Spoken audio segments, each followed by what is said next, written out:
Alright everyone, time for the last episode review today. That is Let That Be Your Last Battlefield. Before I get started, I just want to let you guys know that starting tomorrow, I'll only be doing like 3 videos a day because after this one, there'll be 9 episodes to look at. So, yeah, so 3 tomorrow, 3 the next day, and 3 after that, and then I'll be done with Star Trek September 2016. Let's see here, on Tuesday. So, yeah, it should be pretty interesting. And yeah, anyway, let's get started. Let's do this with Let That Be Your Last Battlefield. On Stardate 5730.2, the Federation Starship Enterprise is on a mission to help decontaminate the polluted atmosphere of the planet Arianis, when sensors track a Federation shuttlecraft reported stolen from Starbase 4. The craft is disabled and brought aboard along with a strange alien pilot who was found injured and taken to sickbay. The man later awakens and identifies himself as Lokai, a political refugee from the planet Charon, who requests asylum. Lokai's most striking feature is that his skin is half black and half white, and the two halves split perfectly down the center of his body. Science Officer Spock remarks that his physiology may be one of a kind. Shortly thereafter, sensors detect another spacecraft in fast pursuit of the Enterprise. Curiously, the craft appears invisible to all but sensors, and sets itself on a direct collision course with the ship. Moments later, Spock reports that the invisible craft has disintegrated and deposited an alien presence aboard the ship. Captain Kirk turns to see the alien pilot, who has beamed himself directly onto the bridge. The second alien identifies himself as Bell. Like Lokai, Bell is half black and half white, with the color divided by a line through the exact center of his face. However, the sides of Belly's black and white skin are reversed from those of Lokai, a difference which seems inconsequential to the Enterprise crew, but of great importance to Bell, Lokai, and apparently their civilization. Bell explains he is police commissioner from Charon and is on a mission to retrieve political traitors.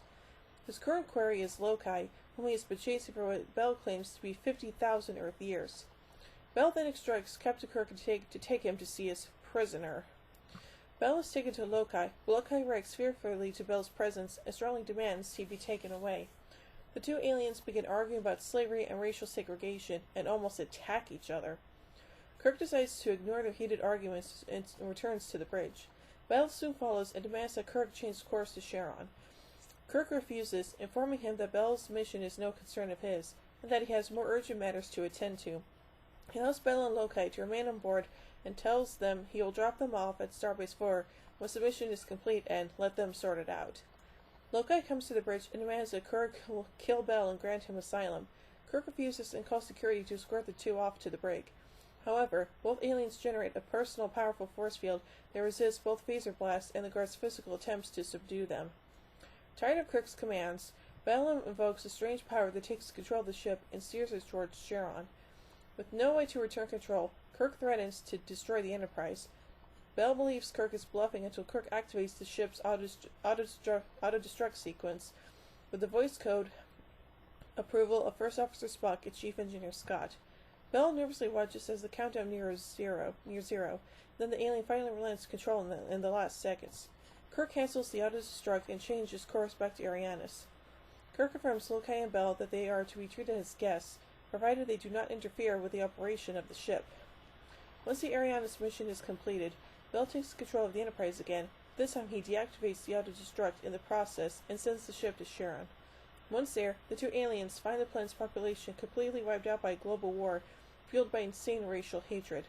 Both Lokai and Bell stare silently at the destruction on the monitor and realize that they are the only ones left of their race. Or, as they see it, their races. Instead of calling a truce, the two beings begin to blame each other for the destruction of the planet and a brawl ensues. As the two aliens fight, their innate powers radiate, cloaking them with an energy aura that threatens to damage the ship. With no other choice, Kirk sadly allows the two aliens to chase each other down to their own obliterated world using the transporter to decide their own fates, consumed by their now self-perpetuating mutual hate. Forlorn, Lieutenant Uhura asks if their hate is all they ever had. Kirk ruefully says, no, that's all they have left. Yeesh. Well, anyway, let's look at some production elements of this story. The script for this story was developed from a story outline written by Gene Coon under his pen name Lee Cronin. Although Gene Roddenberry liked it, it was initially rejected by NBC studio executive Stanley Robertson. The look of the aliens Bell and Lokai was decided only a week before filming began, on the basis of an offhand comment from director Judd Taylor. This half-white, half-black makeup led to criticism of the episode as heavy-handed. Well, I'm not too sure about that, but yeah, I would kind of have to agree with him on that. But still, a pretty important episode overall. I give Let That Be Your Last Battlefield 5 warp cores out of 5. Well, tune in tomorrow as we look at the Mark of Gideon. So, until then, live long and prosper, everybody.